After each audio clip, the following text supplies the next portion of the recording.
We are looking at Matthew chapter 5. Jesus has been preaching to the crowd that includes his disciples on a mountaintop in Galilee. And he's been teaching about the kingdom of God, specifically what characterizes a person who belongs to this kingdom. Now, this particular kingdom is not in a geographical location. It's a kingdom that is born in our hearts when we accept Jesus Christ as our King. The day we accept Jesus Christ as our King, the kingdom of heaven is born in our hearts. And as Jesus is teaching about the kingdom, as he's teaching about what characterizes the kingdom and how a kingdom citizen ought to walk and live, he mentions a few things in Matthew chapter 5, and he says halfway through that it's not about what you do outwardly, it's about what is happening in your heart. So you see, man may look at the outward appearance that we have not committed murder, but God looks at the heart where we are harboring bitter emotions and angry thoughts. So God says that he's looking at the heart, and we as kingdom citizens must be careful about what we allow our heart to process. All right? After speaking about the need to be careful, need to have the Spirit of God work in our hearts, he starts talking about radical love. Turn with me to Matthew chapter 5, verses 36 and following. We looked at Matthew chapter 5, verses 36 and 37. 38 and 39. And in order for me to talk about 40 and 41, I need to just give you an idea of what has happened so far. And if you remember, we talked about the famous eye for an eye, tooth for eye for an eye, and tooth for a tooth statement. And generally speaking, when we hear that statement, eye for an eye, tooth for a tooth, we generally think that if somebody hit me, I've got to hit him back equally. It is our right. It's an obligation now that I must fulfill. So Jesus talks about this particular statement, and he tells us and them at that time that this was something God instituted, but it was not to be fulfilled or carried out in the context of personal relationships. It was supposed to be carried out in the sphere of the courts. When a judge is presiding over a case and a criminal has been caught because he has committed a crime, right? Jesus says that a judge must make sure, eye for eye, tooth for tooth, that the punishment that's about to be given to this criminal must fit the crime. That's why God gave this statement. It is to be done in the courts. It's supposed to be something that the judge has to keep in mind when he's meting out the punishment, that the punishment ought to fit the crime. But what has happened over time, and what the Pharisees and the teachers of the law were doing, is they were bringing this law into play in personal relationships, in personal conflict. So Jesus says, no, that is not the way. First of all, that is something God instituted, but not among personal relations, not in the context of personal. It is supposed to be done in the courts. So then the question is, okay, Jesus, when we are being attacked personally, when someone is insulting us personally, what must we do? Jesus says, show radical love. Turn to your neighbor, if it's your wife or your kid or you're by yourself, say radical love. Radical love. Jesus says radical love. And he says that by saying in verse 40, if someone slaps you on the right cheek, turn to him the other also. How do you show radical love? By not slapping back. We looked last week about this phraseology, and we came to understand that this is not a literal physical slap on the right cheek, right? It is depicting an insult. This phrase is used for a deep, bad insult that has been given to you. So Jesus is saying, when you have, in the context of personal relationships, when you have been insulted badly, Jesus says, do not resist that person and turn to him the other cheek, which means don't fight back. Don't give insult for insult. Do not pay back. evil with evil. The natural tendency for us is to insult, maybe natural tendency for us to resist it. Maybe it's to fight back. Maybe it's to give insult for insult. But Jesus is saying, no, you show radical love by refraining from doing what you naturally want to do. Remember the man Shimei? The man who, when David was running away from Jerusalem, he was walking out of Jerusalem with his officials, with his army, with his servants. They were walking out of Jerusalem because Absalom had usurped the throne and he was now in the palace. And David, for fear of his life, he is running away. As he's running away, there's a man by the name of Shimei. He is from the tribe of Saul. He comes on the scene. He's throwing rocks at David and his men. He's flinging dust in the air, and he's hurling curses at David. Keep in mind, this is David the king. Yes, he's running away from his son who's usurped the throne, but he's still got his entourage with him. His army, who is fully equipped, are walking with him. You know what does Abishai, one of his right-hand men, say? He says to David, why should I let this dead dog curse you? Look at Samuel. That's in Samuel chapter 16. You know what David says?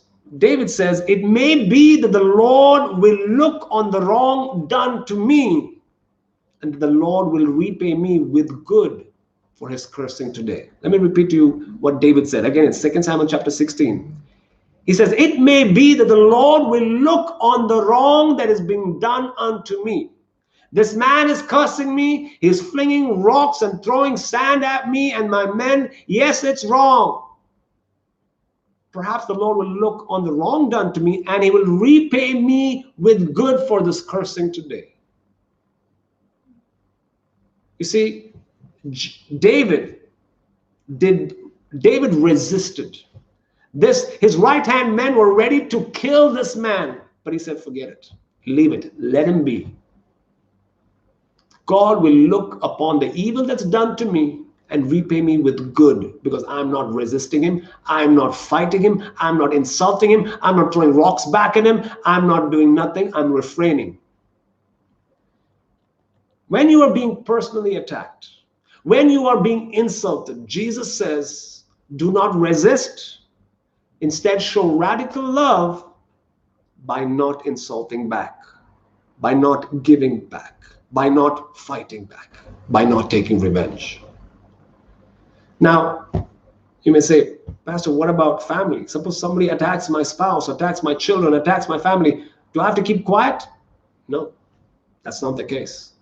You see, Jesus was a lion. When he saw the temple authorities taking advantage of the worshipers coming to the temple to worship, extorting them huge sums just because they wanted to come and offer a sacrifice, they were extorting huge sums from them. Jesus fought for the rights of these worshipers and kicked these businessmen out. But he also fought for the honor of God, because they were making God's temple a business place. You see, Jesus went and fought for the sake of those who were being taken advantage of and who were being extorted huge sums. He fought for them. But when he was being personally attacked, personally humiliated, personally insulted, his beard being pulled, him being spat upon, Jesus was just like a lamb. Moving on to verse 40. That's the first radical love statement Jesus makes. Turn the other cheek. The second radical love statement Jesus makes is, if anyone would sue you and take your tunic, let him have your cloak as well. Now, as I mentioned last week, this is in the context of a court case. An acquaintance of yours who knows you, all right, is attacking you. He has taken you to court. It's an unjust court case, but it's a corrupt system as well. So the case falls in favor of him and against you, and now they're suing you. And because the reason they're saying they're suing you for your tunic is because in this case the context is you are not well off. The only reason they will sue you for your tunic is because you don't have money to compensate or money to give them. So they're suing you for the clothes you have on your back. If God did not have a law that prevented them from taking your cloak, what Jesus is trying to say is that these people are evil. These people are doing unjust things against you. They've got an unjust case going on. They've got a corrupt judge on their side, and the case has fallen in their favor. And now they're going after whatever they can get from you. And because God has a law that they cannot touch your cloak, they're going after your tunic. Can you see how inhumane they are? How evil they are? And Jesus says, your response to such evil behavior, your response to them who knows you don't have much, yet the little that you have, they want to grab from you. Jesus says, give your cloak as well. You see, this person who is evil, who is attacking you, insulting you, he's after your possessions. He wants what you have. Jesus says, give not only your tunic, give your cloak as well. In so doing, you tell him that there's a difference between you and him. What's the difference? He values stuff, but you don't. He values your stuff, but you don't. You value the one who gives you the stuff. You value the one who's blessed you with stuff. You don't value stuff, you value him. So instead of making matters worse, taking revenge, plotting, scheming, and retaliating, Jesus says, go beyond what you're expected to do. Yes, you're expected now to give your tunic by law. He's saying, give your cloak as well. Show them that you value something. You value someone that's more valuable than the stuff that you have, even though you don't have much anyways. It's easy for us to give what we have extra. But if what we have is all we have and it's necessary, that's difficult. Jesus says, let possessions have no hold on you.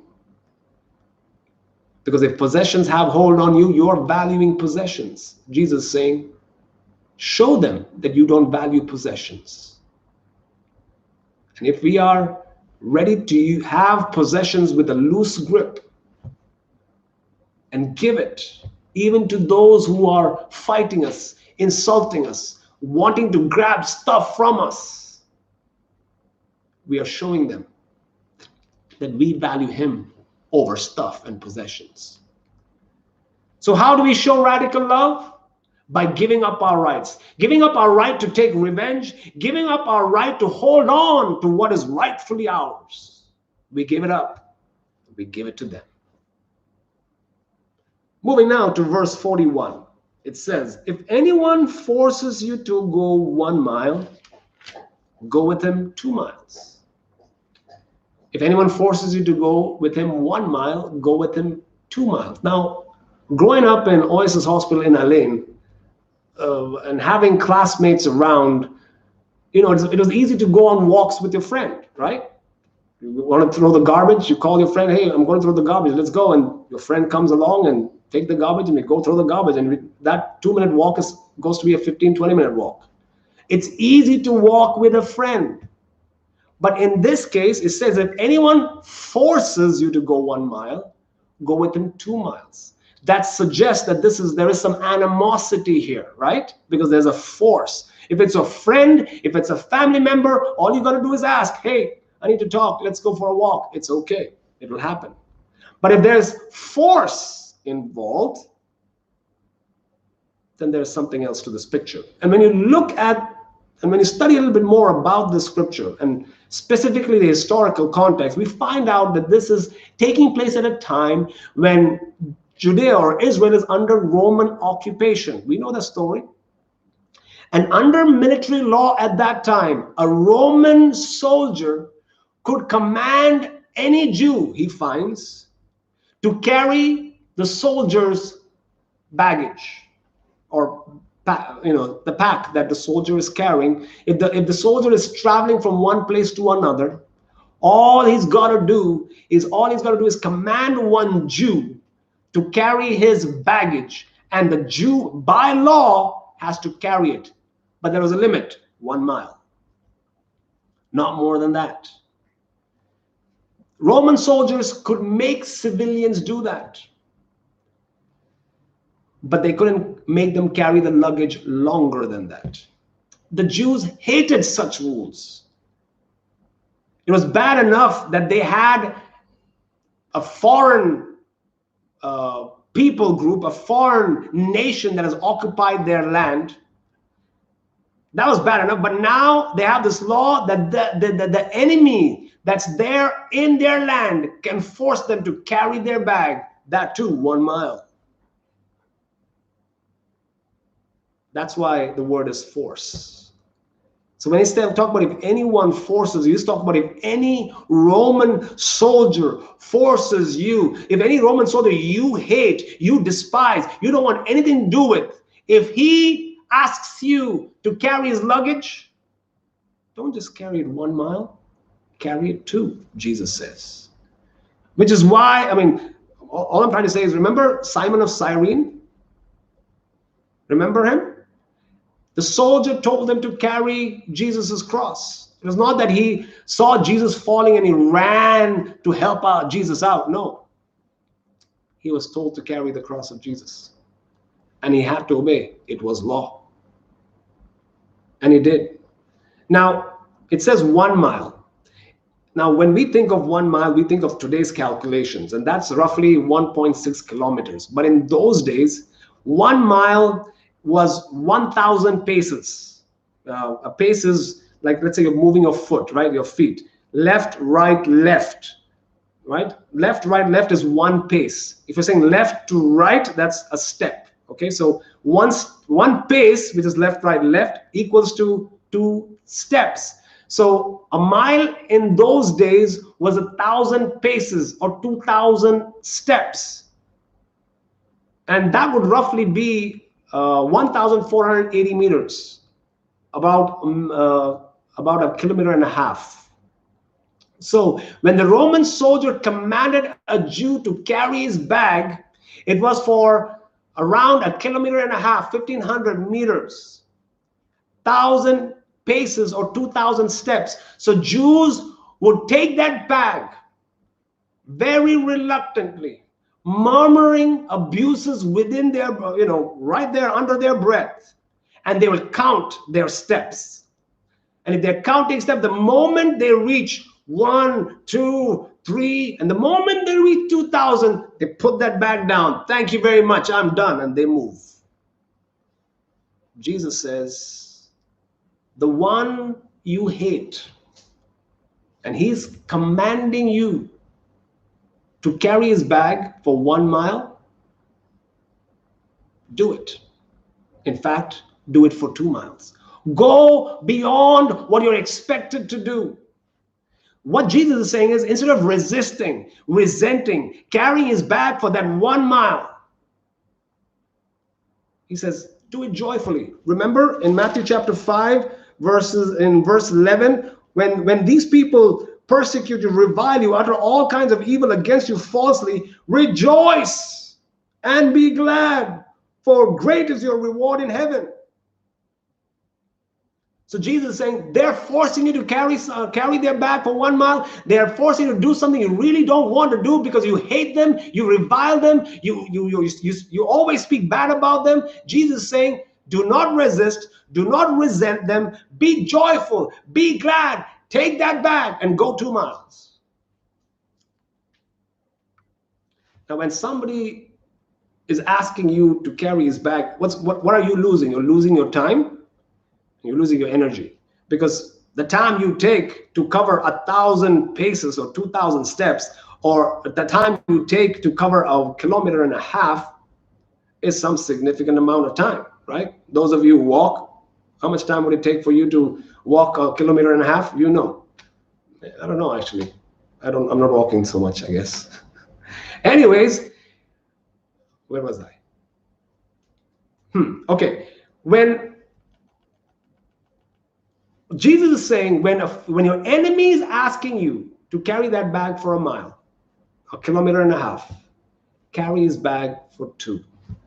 Yes, carry the bag as required by law and go another mile out of love. How can we apply this to ourselves? I talked about time and energy goes while doing this. So if you can think with me, what takes your time and what takes your energy that you really would not like to give it to someone? Let me put it this way. Let's say you've been working. You're working all week. You're working hard. You're spending time and energy at the office doing work. In fact, you are going more than the time required for you to stay in the office. You're going overtime, an hour and a half. You're not being paid overtime, but you're staying longer because you want to complete the work that has been assigned to you. You want to do it as unto the Lord. So you're spending extra time to make sure your work is excellent and you're giving it on time. So you've been doing this on Sunday, you've been doing this on Monday, you've been doing this on Tuesday. Every day you're working hard. Every day you're slogging. Every day you're meeting targets. Every day you're staying over the time limit that has been given to you, that you're being paid for.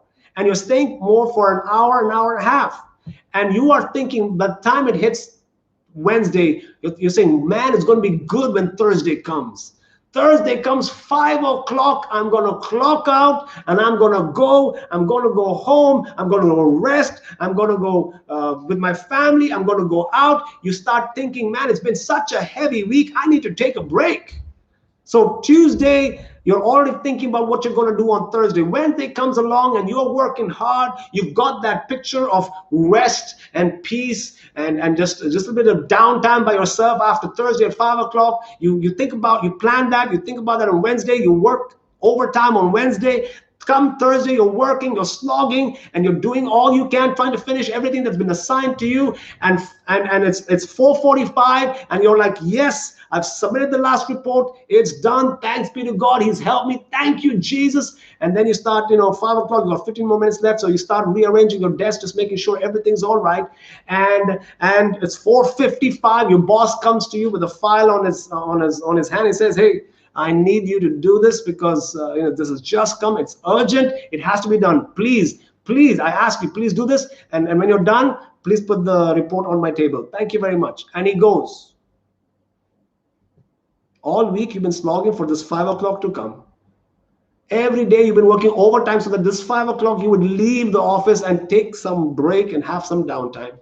And this time, he comes and gives you more work again. Your time is gone. Your energy is going to be spent as well. What would you do? What would you do? Jesus says,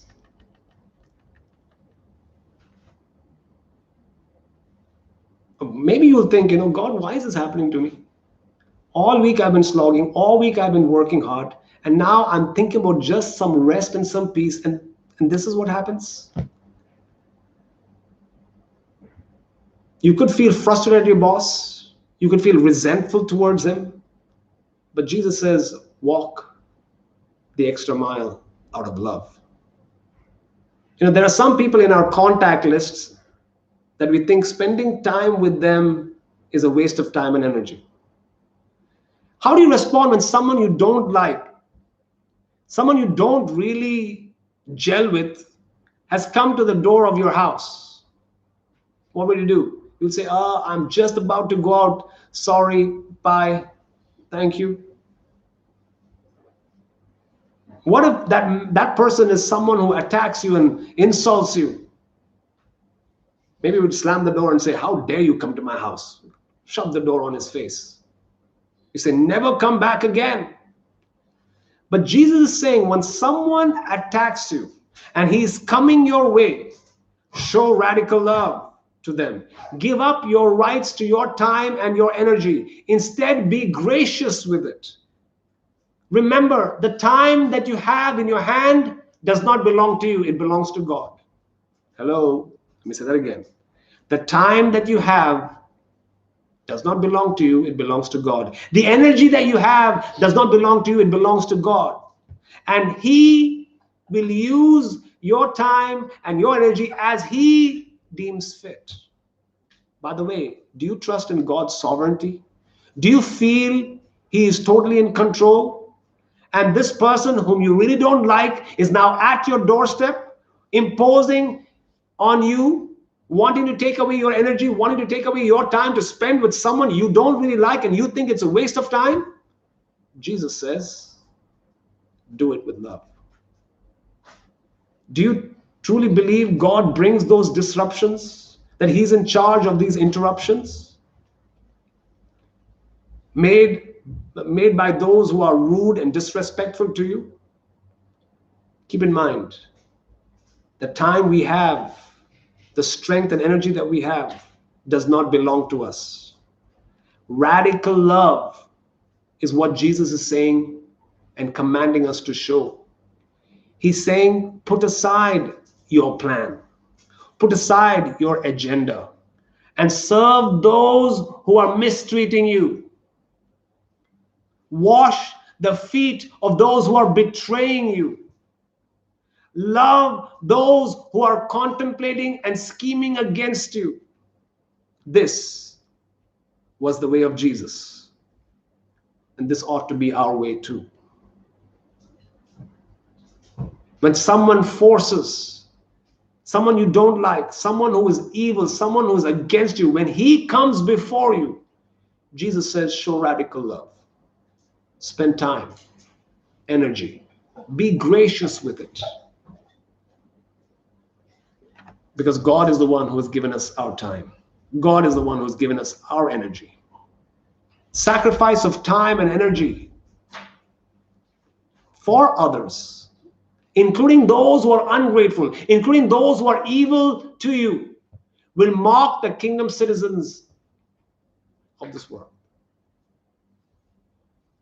Does it mark you? Are you freely willing to be gracious with your time and your energy with those who are against you, with those who are insulting you? Oh, this is hard stuff. But Jesus is saying, we're talking about the kingdom here. This is how a kingdom citizen walks and moves. Look at verse 42. If anyone, verse 42 says, give to those who begs from you, and do not refuse the one who borrow from you. One more time. Give to the one who begs from you, and do not refuse the one who borrow from you. Jesus will say, what's going on? I don't understand. You're saying give to the one who begs from you. Do not refuse from the one who borrow from you. Jesus, if everybody's going to be asking me money and everybody's going to be borrowing money from me, I will have nothing left. That's what we normally think. Jesus, what's going on? Why are you saying this? This can't be right. I mean, first of all, money is hard to earn and harder to keep. And we feel I've worked hard and I've done my best in earning this money. And now you want me to give it away for free? No way. Anybody asking me, anybody begging me, anybody asking to borrow, you want me to give? Jesus, are you sure? Keep in mind, Jesus is talking about radical love. One more time, turn to your neighbor, turn to your friend, turn to your children, turn to your spouse, say radical love. Now, if we really think about this verse and we say, okay, Jesus wants me to give money to anybody who asks. He says me to not resist, but give money to anybody who wants to borrow. You know, if I keep doing that, I will have no money left. This does not make sense. What makes sense is if someone who is asking for money has a legitimate need, right? If the man, like the one we're talking about today, this man has not got a salary for 3 months, he's eating food, he's able to eat, thank God, but he's on credit with the nearby supermarket. That's a need. You know, that's a legitimate need.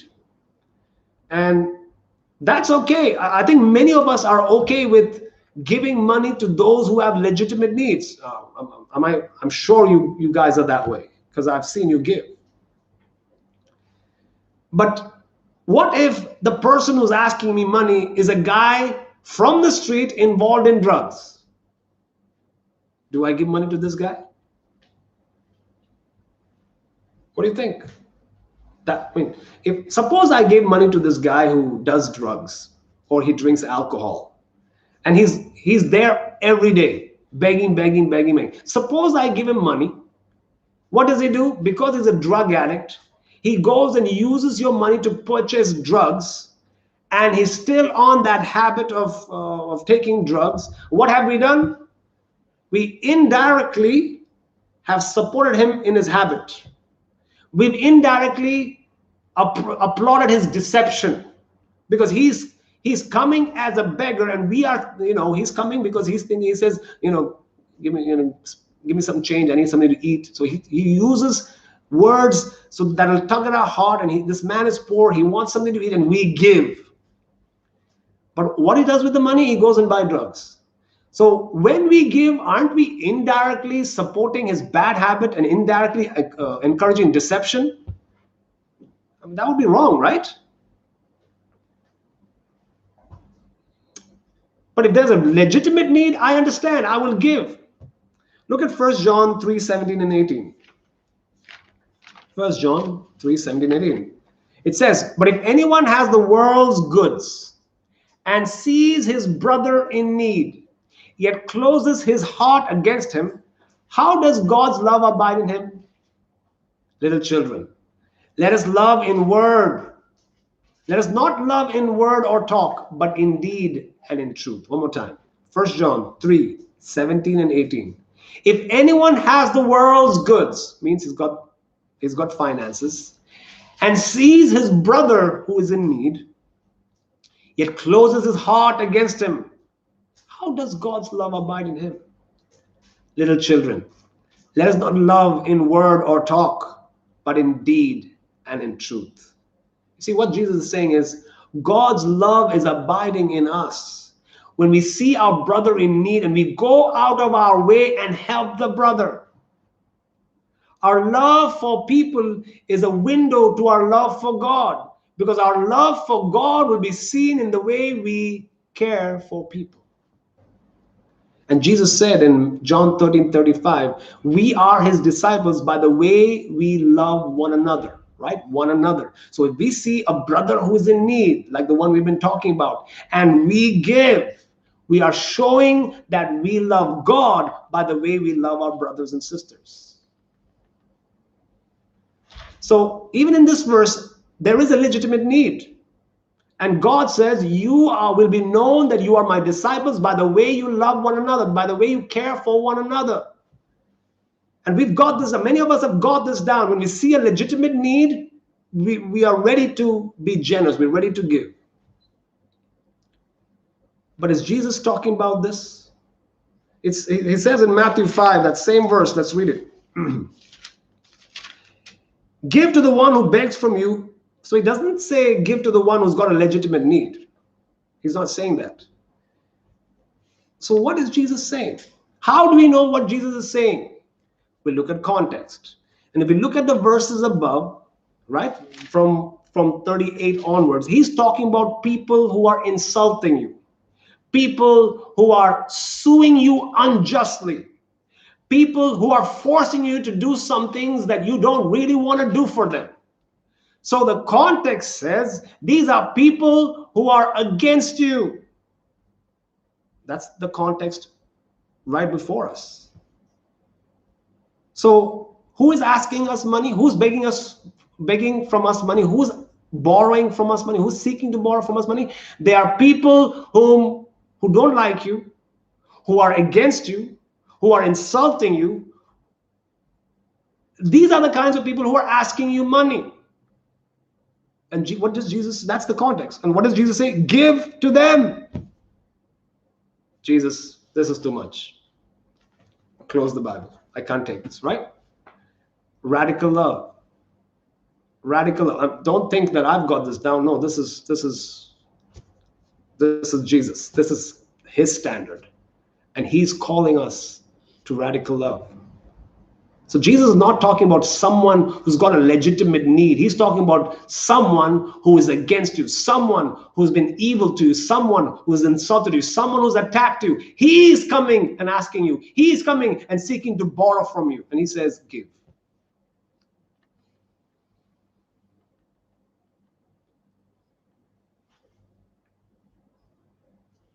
Isn't that foolishness? Well, remember, God's ways are higher than our ways. His thoughts are higher than our thoughts. And when we see the context above us, we realize that this is a hard statement. This is a difficult one. And he gives us the reason. Why are we to do this? Look at verse 45. Verse 45 gives us the reason why we ought to do this. Why do we ought to walk an extra mile? Why do we ought to spend time and energy with someone who mistreats us? Why do we have to, when someone insults us, refrain from giving back? Why do we have to do all of this? Verse 45. So that you may be sons of your Father who is in heaven. For he makes his sun rise on the evil and on the good, and sends rain on the just, on the unjust. What is the point here in verse 45? The Father shows generosity, radical generosity towards both who are good and bad. He lets the sun shine on both good people and evil people. He makes sure the rain falls on both the just and the unjust. And if you really think about it, this same God, our Father, desires for all to come to the knowledge of him.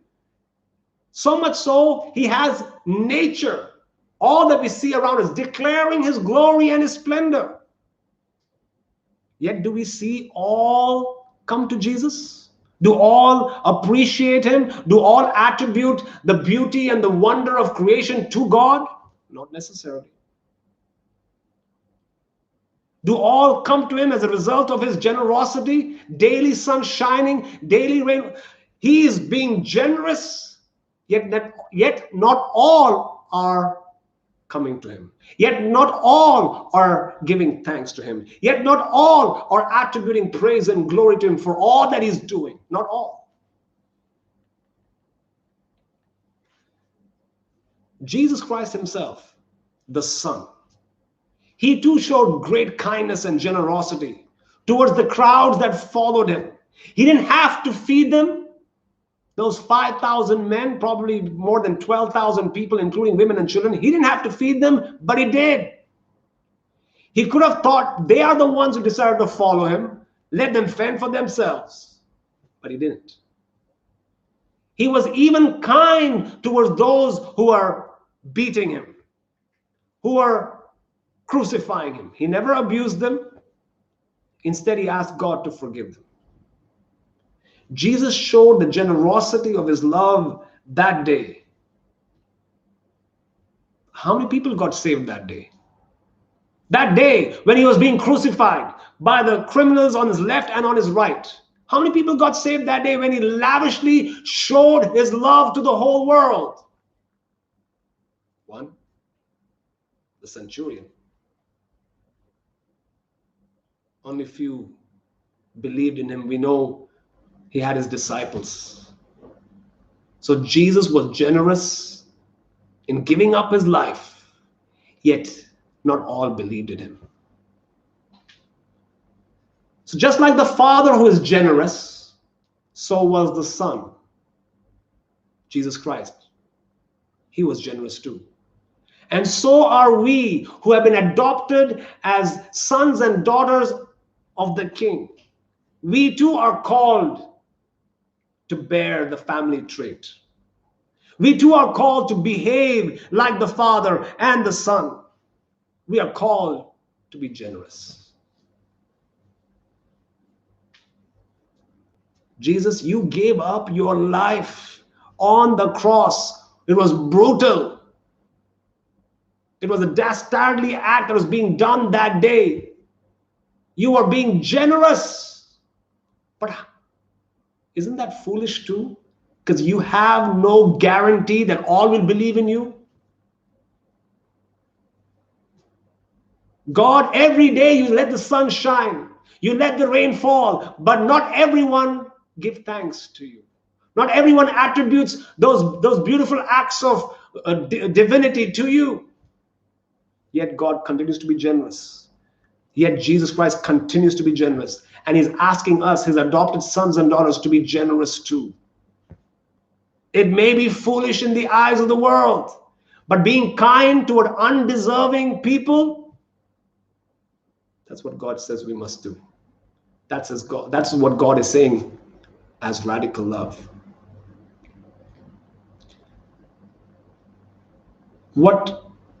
Why is God doing this?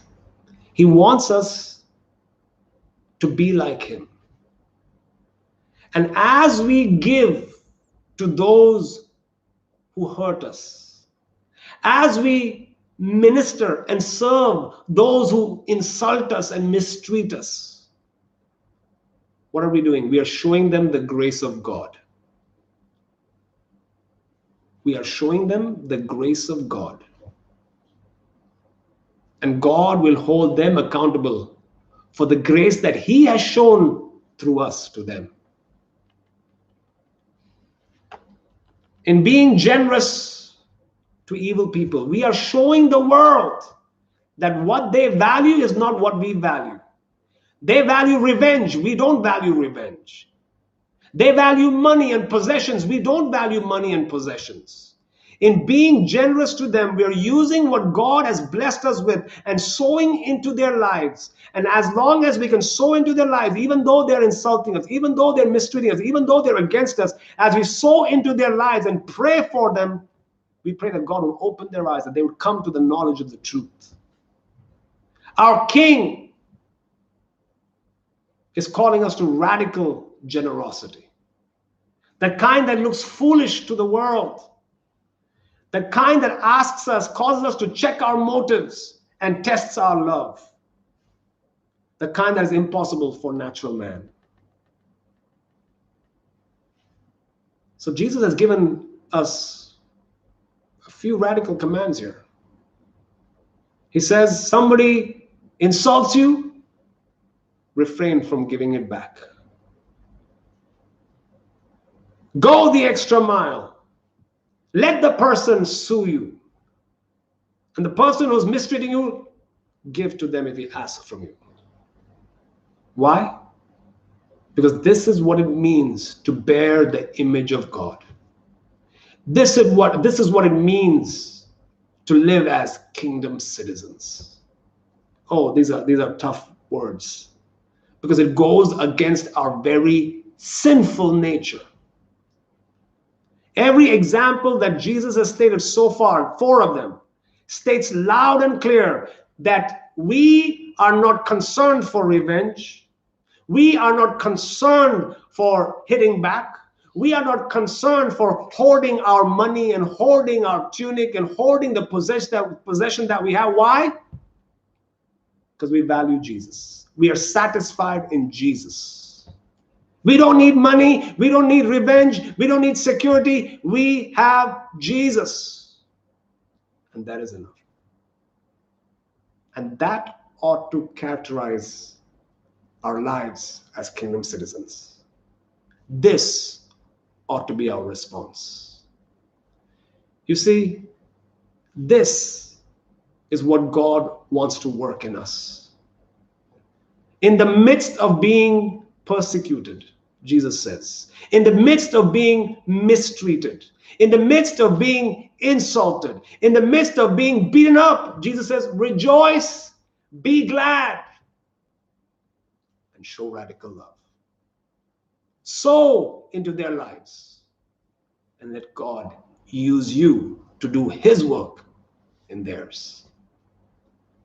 Let's bow our heads. Let's search our hearts. How are we with regards to finances? How are we with regards to people we don't necessarily like? People we don't necessarily like, we want to keep away from them. But Jesus says, go, show love. Yes, they may not reciprocate. Yes, they may make fun of you. Yes, that may sound foolish. But Jesus says that is the way of the kingdom. Those that mistreat you, insult you, show radical love. For you can overcome evil by doing good. In God's time, in God's way, God will do that which is right. And we'll be surprised. We'll be surprised by the way he works. So how are we in our hearts towards those we are uncomfortable with? How are we with our finances, with our possessions? How are we with our honor, our time? Let us remember, all this we have because God has given us. And if he has given it to us, he wants us to use it for his glory. The time he has given us, he may want to use that time that we show someone who hates us. He would want us to use that time to show that person love, grace, kindness, generosity. Jesus says, it's easy to be good to those who are good to you. But it's the children of God. It's what separates you from others, is when you love radically those who mistreat you, those who insult you. Check your hearts. Just take a few moments right now. Let the Spirit of God speak to you. And if there needs to be a time of confession and repentance, do so right now. Don't put it off for later. Do it right now and make your heart, make yourself right with God. You can only do it because Jesus has provided the remedy. He has made the way. So take this time.